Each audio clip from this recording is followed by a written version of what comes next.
The discovery of highly transmissible coronavirus variants in the United States has public health experts urging Americans to upgrade the simple cloth masks that have become a staple shield during the pandemic. The change can be as simple as slapping a second mask over the one you already wear, or better yet, donning a fabric mask on top of a surgical mask. Some experts say it is time to buy the highest quality KN95 or N95 masks that officials hoping to reserve supplies for healthcare workers have long discouraged Americans from purchasing. What you need to know about the coronavirus variants.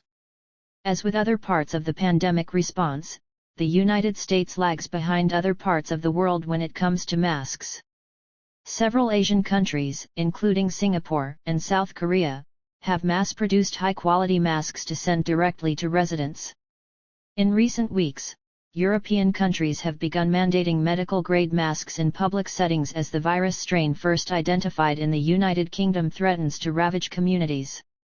British scientists estimate it could be as much as 70% more transmissible.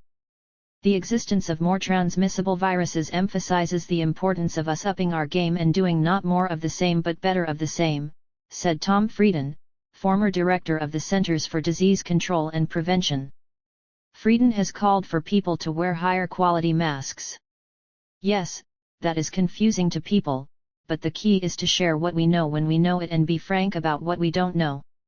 Anthony S. Fauci, the nation's top infectious disease expert, touted double masking during a Monday appearance on the Today Show, saying 2 layers just makes common sense that it likely would be more effective. The CDC has not revised its mask guidance encouraging Americans to choose well-fitting masks with 2 or more layers of washable, breathable fabric and to avoid surgical masks and other face coverings meant for healthcare workers. President Biden has embraced masks as a core strategy for ending the pandemic, mandating face coverings on planes, in airports, and in all federal buildings. But he has not called for a medical-grade mask mandate or mass production of high-quality masks. Thanks for watching this video. Please do subscribe All Media New York.